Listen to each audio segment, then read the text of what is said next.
Courant Medan. Notable, médiateur en même temps. Au courant, on est doléancement. Oui. Tout. Il a indépendance, mais elle a dans le courant. Mais on qui est boudé. Mais réveille partout. Autorité incontable. Mais on a dit Johnny. Johnny a même des me voilà nous. Tu peux voir même. Mais voir même. Mais voir péré. Mais à la arme. Mais à la arme comme un habit. Quand on met des maris maintenant qui moi à même au bargo pont. On est prêt de tout. Si vous voyez, je vais voir. Baby, quand vous jouez l'armée, vous jouez militaire. Baby, chef de quartier Sinchumi. Voilà. Je vais vous dire problème. Mako. Courant mo woni haaju am courant tout on a hikal men fuddi haalde ko mawdo haali kon ça fait des années meden haalde haala courant Macky Sall ari do kañum hoore mun o wi courant am makko men nani dum Macky Sall ko on men yido humpito men hebal courant men sokoli menen men ala habude goddo men ala lancude auto men ala dole ko men habira ko barage men way pour honno président on anda menen ko kanko men faala o yi'a o anda meden tampi o anda meden tampi yo wallo men heba courant. Je suis ancien conseiller de la commune de Tomboronkoto, président de l'AP de lycée de Mako. En fait, menen jogi no problème courant. Menen jogi no problème courant. Mais wadi den revendiquer. Mi dawno golle PMC mi arti tawi mouvement on e sukabe mi ari pour wadde intervention juste là où je suis ko do wonno mi halde ben pour wada replier pour mi haldude mabbe pour les sensibiliser no wadir mini en face ko do bal lacrymogène iwri ari tapilan ko tinde am je n'ai rien fait, je suis là donc koko wuro an wommi ko sukabe an wondo e bibbe an e miñirabe an e menen mais ko be woni halde ko nafoore amen men fof mais moi je suis venu en tant que responsable pour non seulement mi halda e sukabe ben ko don gendarme ben tiri lacrymogène ils ont cassé ma tête. Donc on est désolé. Nous ne sommes pas là pour la guerre. Nous ne sommes pas là pour la guerre.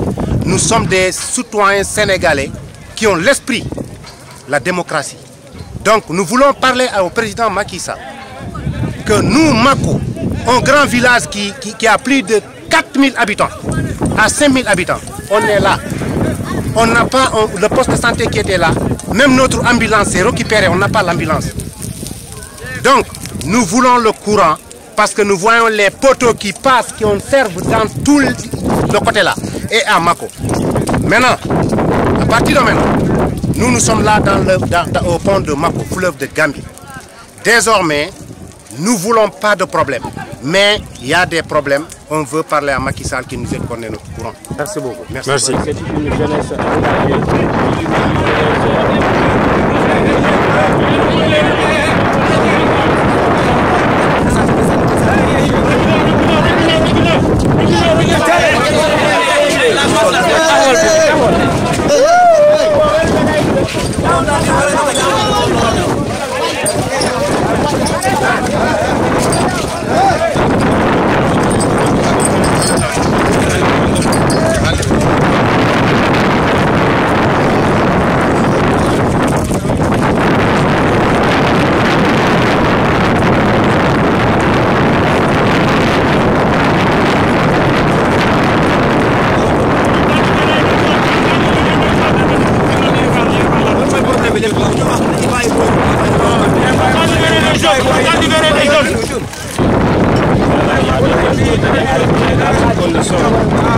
De ces grévistes, c'est que les jeunes soient libérés pour qu'ils puissent libérer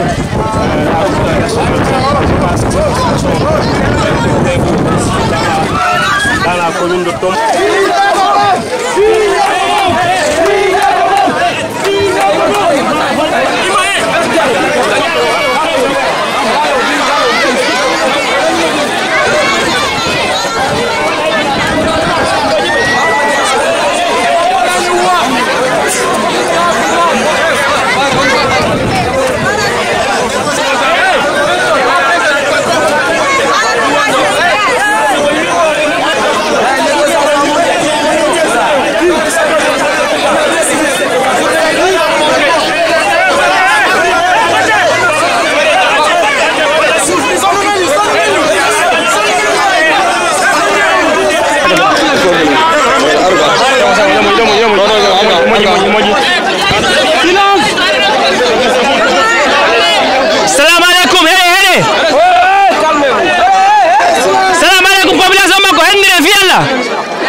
fiya la en tampi herindire voilà hande ko population makko yaltido hollugol mettere mum depuis makko hande babiraɓe ko ɗo jibina donc 1972 wala 1800 ha joni makko ala courant est ce que c'est normal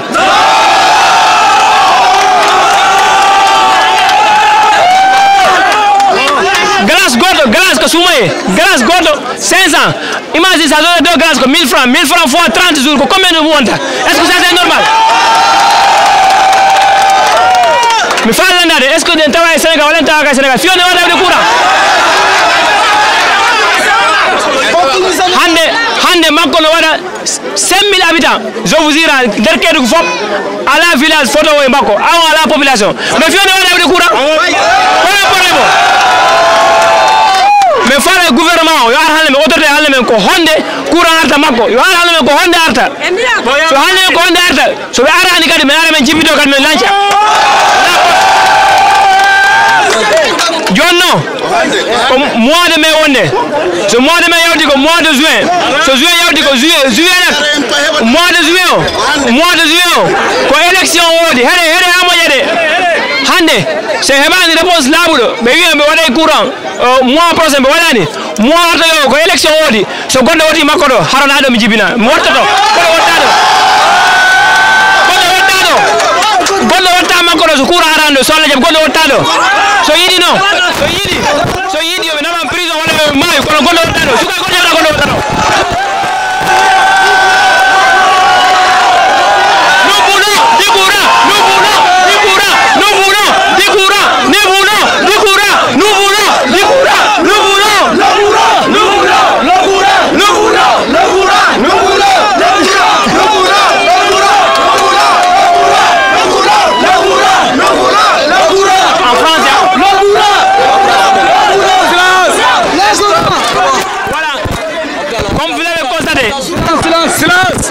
Comme vous l'avez constaté, la population de Mako souffre depuis 1800. Jusqu'à présent, on n'arrive pas à sortir de ce démon-là. On est dans l'obscurité, dans la chaleur, on n'a ni courant, ni rien, il n'y a aucune pharmacie, il n'y a absolument rien à Mako, malgré tout ce qui existe ici. Aujourd'hui, la population de Mako, elle connaît bien les règles. La population de Mako connaît bien les règles. On a fait des démarches. En 2012, nous avons fait une marche avec marche autorisée. En 2015, nous avons fait une marche autorisée. En 2017, nous avons fait une marche autorisée en déposant ces mémorandums. C'est le sous-préfet, c'est le maire et c'est le gouverneur. Aucune réaction jusqu'à présent. Aucune. C'est normal. Et maintenant, nous voulons savoir exactement si ces mémorandums déposés sont considérés ou pas. Est-ce que nous faisons partie du Sénégal? Pourquoi 5000 habitants vivent dans un village et on ne peut pas avoir l'électricité? Est-ce que c'est normal? On ne peut pas accepter. Le mois de Ramadan passé, c'est désolant. Le mois de grâce, le mois de Ramadan, chacun est fatigué. Mais il faut qu'on achète une glace à 500. Si tu dois acheter 2 glaces, c'est à 1000 francs. Et multiplie ça par 30 jours. Combien de ça fait? Est-ce que c'est normal? Une glace 500. Une glace 500 au Sénégal. Ça existe. Il faut que les gens le sachent. Ça existe ici à Mako. Une glace à 500. Est-ce que c'est normal? On ne peut pas accepter ça. On ne peut pas accepter ça. On veut du courant. On veut du courant. On veut du courant. La grève là, c'est juste une première phase.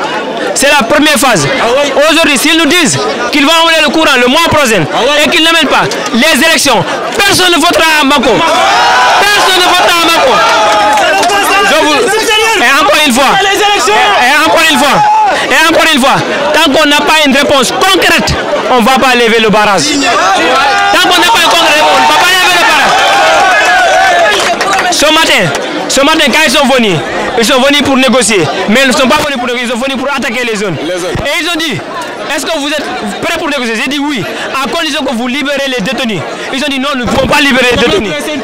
Ils ne pourront pas libérer les détenus. Donc si nous, on ne peut pas accepter de débloquer la route. Dans ce cas, l'affrontement, ils nous ont affrontés, ils ont reculé devant la jeunesse. La population est roi. La population est roi. C'est Mako qui gagne. Quand on n'a pas le courant, on ne va pas débloquer ici. C'est sûr et certain. On veut le courant jusqu'à la mort. On ne va pas laisser.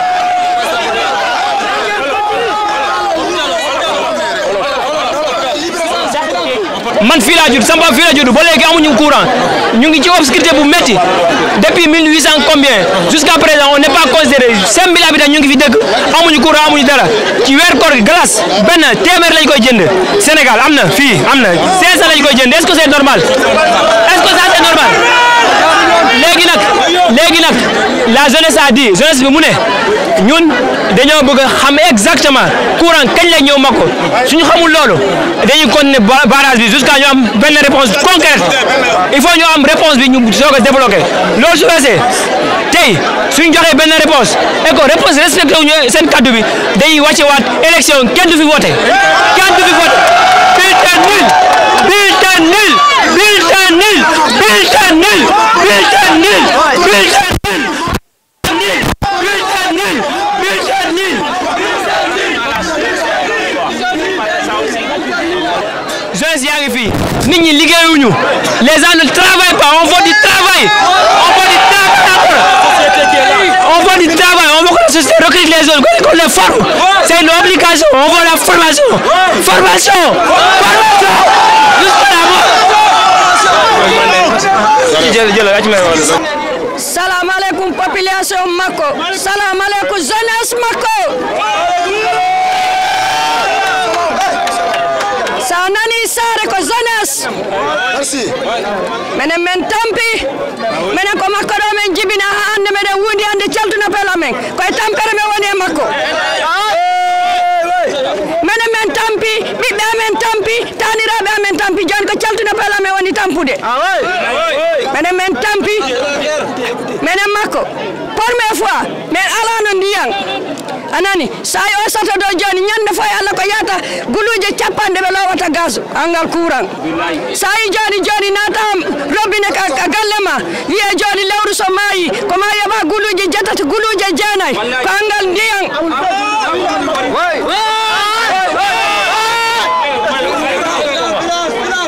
say dun do fa wadi ko angal courant ka nder wuro say sukabe amen ronki avance de jande so jangoy ka école sari ko sondel sodata hubba on jangirta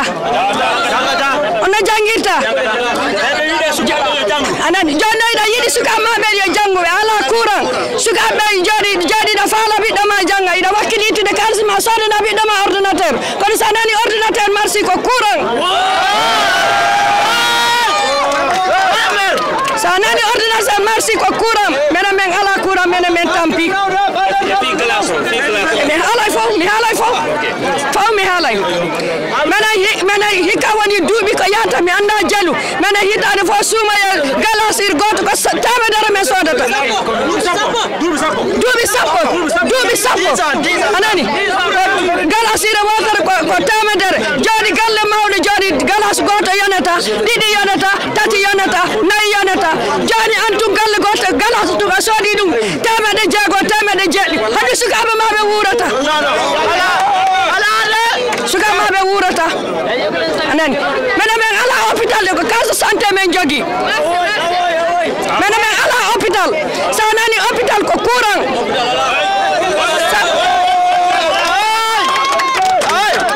sanani hôpital ko courant sanani pharmacie ko courant joni so pharmacie no wadi lakkale godde ko maade wade galas anani pikiraji goddi ko ma tumbe nder galas anani so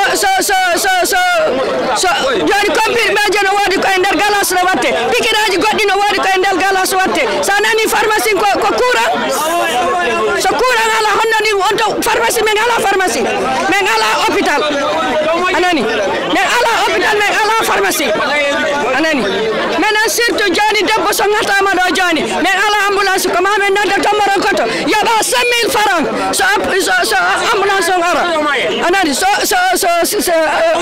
ambulance on ara yatta do malade do nabo bo kedu est-ce que dum ko normal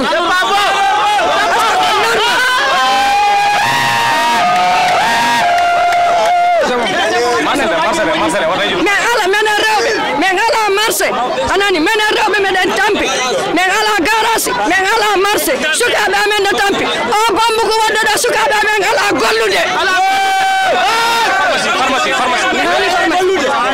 anani sukabe amen ala gollude be jetta yimbe be adda be jajine do sukabe amen ben ko moƴƴo ko gollata e nder bambugo anani donc kala ko wiyete journaliste ɓe jonna sukaɓe amen ɓe so waɗi ko bureauji ɓe jonna yimɓe maɓɓe ɓe yurɓe Sénégal anani minen min tampi joni minen min wallitoto sukaɓe amen ɓe so waɗi ɓe sokoy men minen mawɓe rewɓe ɓe ɓe accita sukaɓe amen ɓe kono min tampi fatti joni on addani ɗo courant hitande woɓɓe innade ɓe windi e nduɗo mo lewru nduɗo ɓe adday courant rien men tampi jeunesse on tampi joni so ɓe wallani men oɗo mo yiiɗa o barage ko onde continde ɓe haala ɓe inna nder nduɗo lewru nde ɗo ñalande men adday courant makko ɓe yiya yimɓe ɓe ɓe fuɗɗike gollude ɓe hawri suɗa ɗum ñande fo Allah oto remata ɗo bambugo gollata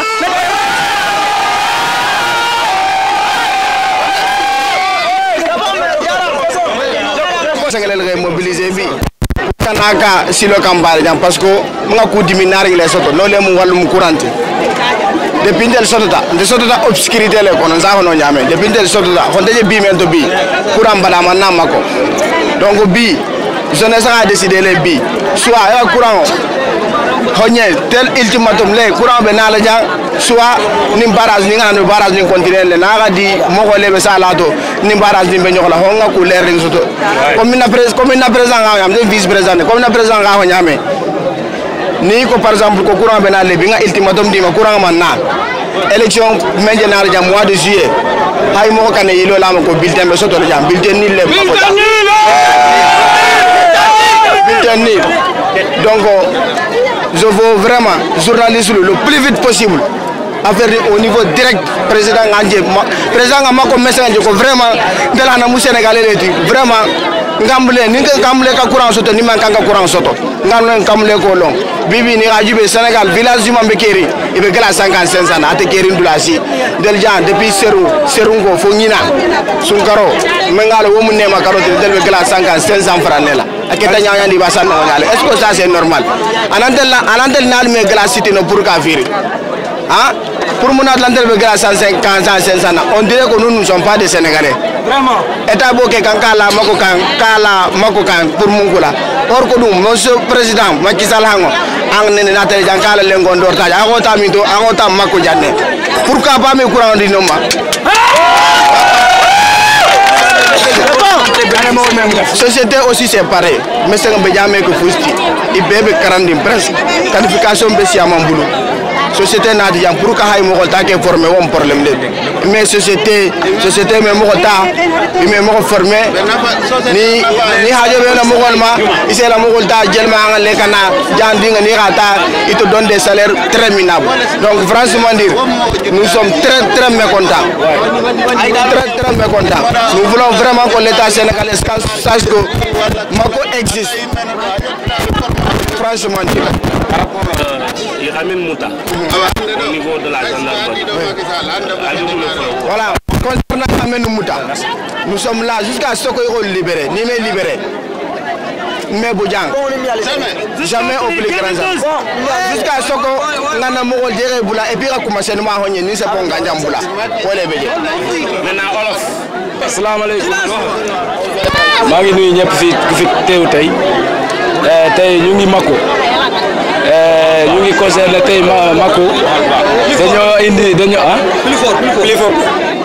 dañoo nekk fii tey pour suñu mouvement spécial pour intérêt dëkk bi parce que dañ fi yàgg dund dañ fi yàgg sonn depuis suñu parents yi ba indi ñun ba suñuy doom yi tey ñu ngi fi Mako ba léegi musul am courant donc wax nañ ko ba sonn depuis 2012 ñu ngi koy grève ñu ngi koy wax def nañ marché ay marché pacifique yu bëri suñ ñëwee ñu ne leen après da ngeen am courant mais suñ demee foofu lay yem donc ñu toog bi léegi moo ñu doyal moo tax tey ñu def initiative bii nii pour ñëw wone état bi lan la Mako doon ndaxte Mako ba léegi mënul am courant te ñu ngi fi weer koor bu jot glace 500 lañ koy jënd xanaa ñun suñuy jabar yi mënuñu takk fi glace wala suñuy yaay mënuñu takk fi glace ndaxte loolu yëpp soo ko gisee ñàkk courant bi la donc loolu moo tax tey tolof boobu ak métti boobu moo tax ñu jàpp tey grève bii nii def ko pour ñu am njëriñ si suñu village bi fii mooy Mako donc bu jàllee ci loolu am nañ problème yu bëri si biir dëkk bi boo xoolee amuñu marché amuñu garage te léegi Mako dafa évoluer ñu ngi dem ba 5000 habitants lu ëpp 5000 6000 sax mun naa wax ba léegi amuñu marché amuñu benn garage foo xamante ne da ngay wax oto yi fii la ñuy gaare donc loolu tamit bokk na ci suñuy tolof parce que chaque fois oto yi ñu ngi fii ñu ngi dugg si kër jàmbur yi ñu ngi dugg si boutique jàmbur yi ñu ngi dalu si booy yi donc mun nga toog si weet yoon bi oto ñëw mu jàll sa kaw ndax loolu yëpp boo ko gisee c'est parce que amuñu courant donc électricité bi manqué nañ te développement bi tamit manqué nañ te alors que Mako mu ngi toog ci diggi ressources humaines boo xoolee société bi mu ngi suñu wet fii ñoom mun nañ jël suñu responsabilité bu leen neexee ñu alimenté ñu 100% ñoom duñ ko def duñ ñu alimenté duñ ñu jël ñu liggéey duñu buñ ñu jëlee tamit liggéey boo xamante ne journalier lañ lay jox ñu fay la xaalis boo xamante ne yow suñ la fayee ñemewoo taxaw si say jaboot nga ne leen maa ngi jóge société dañ ma fay tey maa ngi fi donc loolu noonu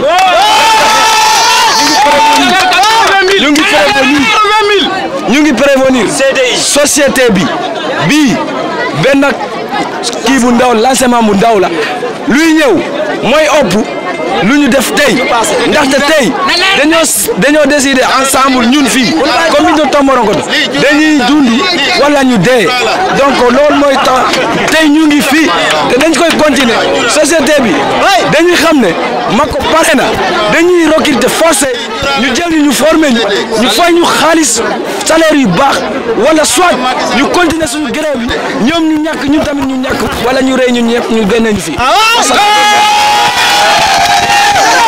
ñu fi jàpp si suñ biir fii nii mooy la masse jeunesse bi nii li ñu bëgg a wax mooy nañu bàyyi booy yi parce que li ñu def fii defuñu ko pour kenn pour ñëpp la donc tey buñ jàppee kenn naan kooku duñ ko bàyyi tant que libéré wuñu cela veut dire que ñu ngi gën a yokkaat problème bi ndaxte tant que bàyyi ñu leen ñun tamit duñu bàyyi pare nañ dañoo décider fii au mois ñu ngi fii dañoo décider dee wala ñu dund mais dañuy am lu ñu bëgg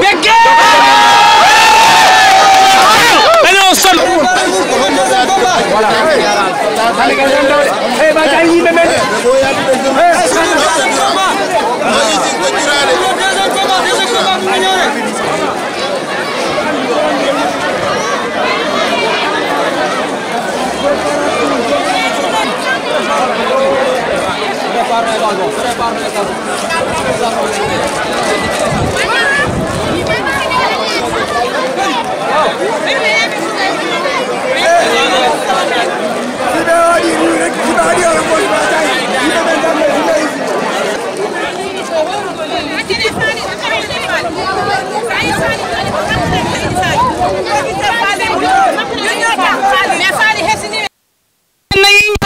ñenn ñi amuñu courant même hôpital bi baaxul dégg nga même hôpital bi baaxul il faut ñu dem ba Kédougou lépp lu ñu soxla il faut ñu dem ba Kédougou lii civilisé xoolal Maka nu mu toll xoolal étage yi xoolal bâtiment yi jeunesse yi kenn liggéeyul ah sonn nañu waaye dañoo yenu glacière ba sonn dañuy jënd glace 500 waxoon nga tamit si seen maire waaw salaam maire bi moom boo gisee maire bi toog Mako ñun ñoo tax sa faali joli ga Mako ko menen jo ini faali Mako menen wotani mo ñakore got wotnani faali kono faali hande ko no wayme yobude gila faali jole fusola nder de sare meme yanko wadole hina sukaɓe ɓe hay gotola gollude wona hôpital moƴƴe ɓe jogui wona pharmacie wona courant sa ari Mako nan inde Mako yaltiɗo fof kono Mako e fusola Mako ko ɗum sa hande men seydini menen fof naniraɓe ɓiɓɓe yalti ɓiɓɓe men gila 3 heures matin yalti minen kadi men yalti men jokkiɓe e fotiɓe wallude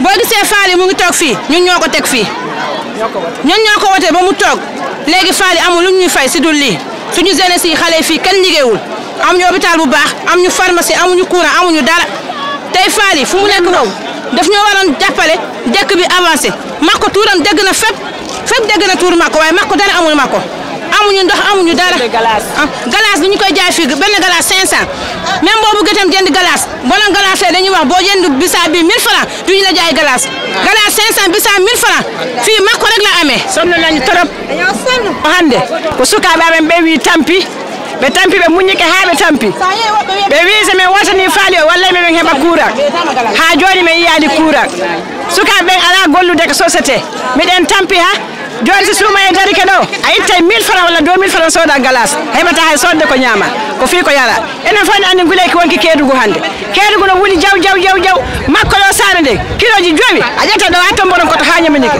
o yona kilo 5 yajeydi makko o yona kilo 4 ala courant ko yetta ɗi état sugi ɗo ko Allah e barke sukaɓe ɓe golla ɓe yaaka kanŋe ɓe golla ɓe yaa ɓe yeeya ko ɗum sa ɓe darni ɗi terrasse uji kono société wallali men laamu wallali men minen laamu koko yeggitime ɓen ɓay laamu yeggitime min yalta min baraka ponɗo min dara si woɓɓe feƴƴe ko ɗum ɗawani men gis nga hamen de sen kër yëpp dañoo am ay bitik am ay nag am ay béy ñun ñi nga xamante ne amuñu Papa Ndiaye duñu jël suñu doom est-ce que loolu yoon la est-ce que loolu yoon la sunu kii liggéey wuñu sunu xale yi liggéey wuñu amuñu courant amuñu ndox fii tamit ñenn ñi ñoo am courant kii kay robinet ñenn ñi amuñu robinet est-ce que loolu yoon la ñun yenu nañu ba sonn takku nañu ba dëgër dem nañu ba Kédougou di uti glace ci weer koor gi dañuy jaay glace 500 francs suñu jëndee foofu 250 ñëw jaay fii 500 francs parce que yoon la booy yóbbu glacière bi rek 500 la boo dee jël glacière bi yóbbu ko ci garage bi 1000 francs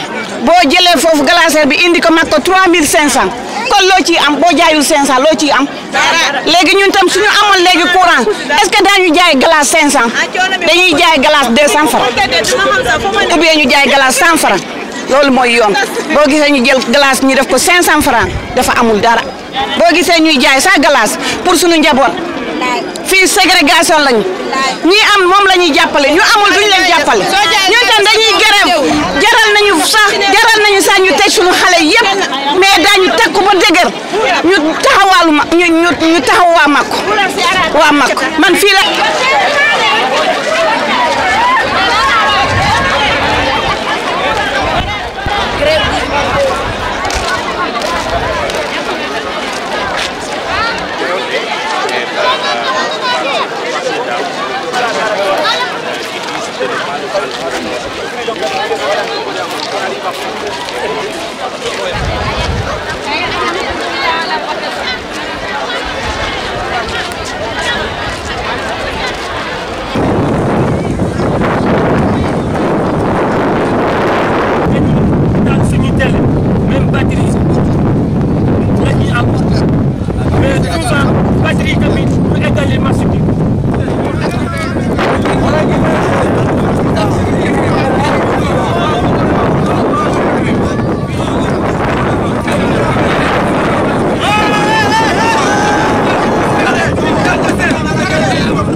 def lii Kédougou suñu Kédougou la ñun ñëpp waaye considère leen ñun tamit ci réew mi la ñu bokk. waaw ci réew mi la ñu bokk ci Sénégal la ñu bokk comme ñëpp. ñëpp courant la ñu bëgg ou bien y a pas de route. c'est tout.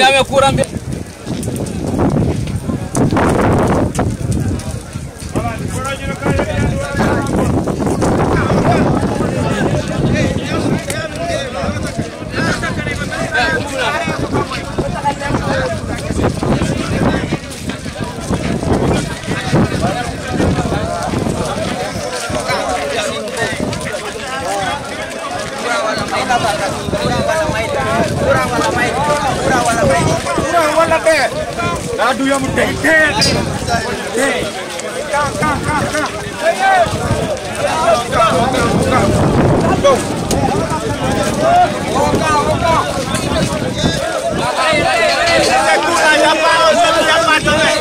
Tout de suite.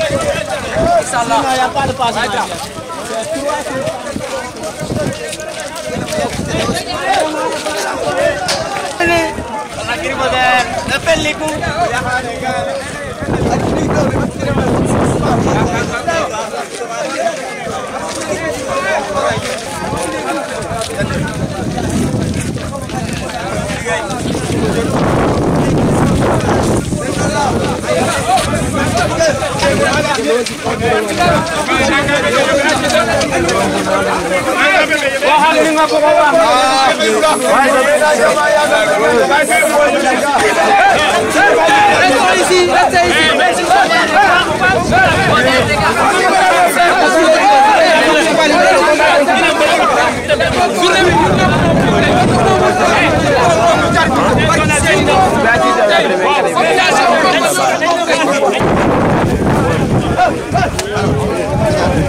Merci beaucoup, Jaramo. Bonne population. 3 millions de watts de l'idée.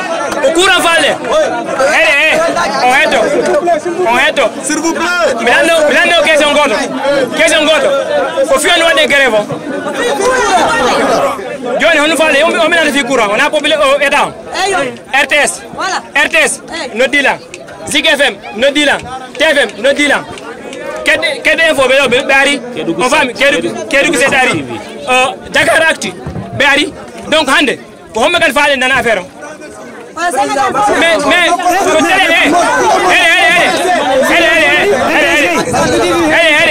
allez, il faut une année.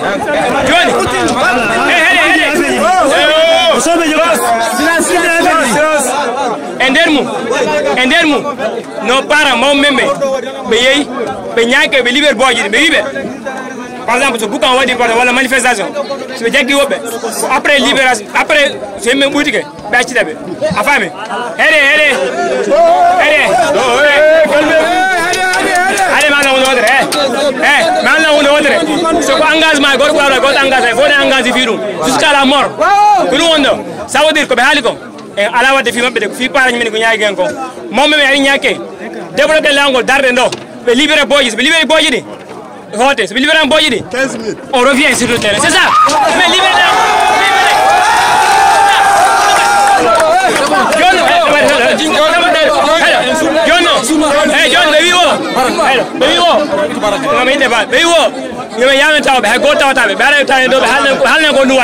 on peut entrer mais il barrage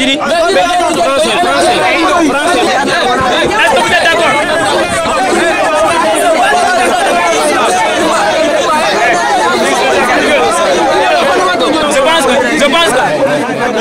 Je pense que on est en train de faire le travail ensemble. Il y a nos parents qui sont venus. C'est pas dit qu'on arrête. Je ne veux pas qu'on arrête. On débloque la route. On amène les problèmes, on garde là-bas. Par respect à nos parents. On débloque, on amène les problèmes là-bas. Vous comprenez? On ne va pas brûler les problèmes, on amène les problèmes là-bas. S'ils ne libèrent pas les gosses, on est là. On attend qu'on libère les gosses, les gens vont rentrer. S'ils ne libèrent pas les gosses, personne ne va rentrer. On reste là qu'on libère les gosses. On a débloqué l'angle, mais on attend que les gosses sont pas libérés.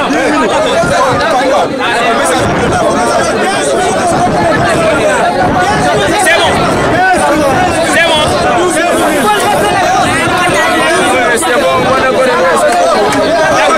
S'il vous plaît. On a des balles. Il y a des blessés. Parmi les balles, c'est blessé. Le pied, déjà, c'est blessé. Et il y a des blessés ici. Et c'est des balles qui ont tiré. Ça y est, là. Maintenant, on libère la route. On s'arrête là-bas. On s'arrête là-bas. S'ils ne libèrent pas les gosses, on reprend. C'est ça. Il est en retard.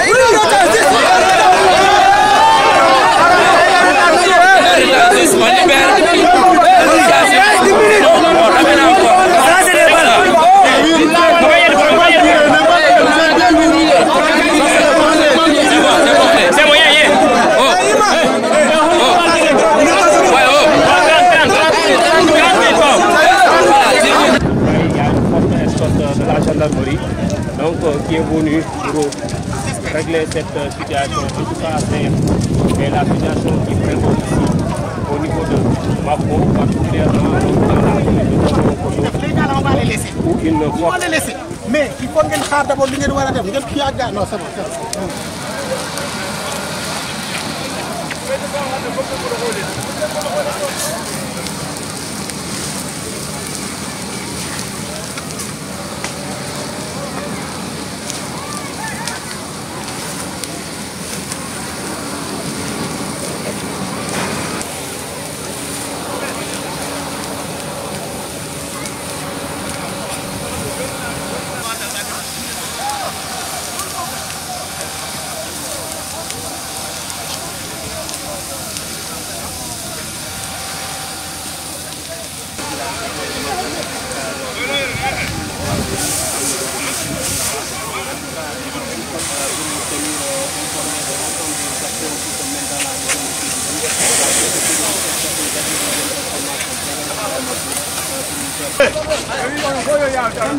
Il faut libérer le goudron, le lopo.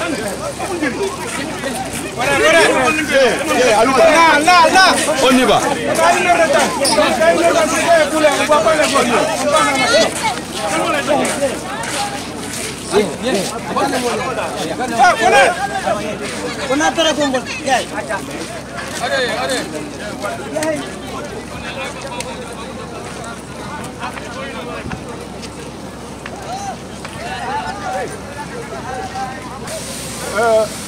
Charles. Ça va bien.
Non, non, je prends avec les 10 minutes là.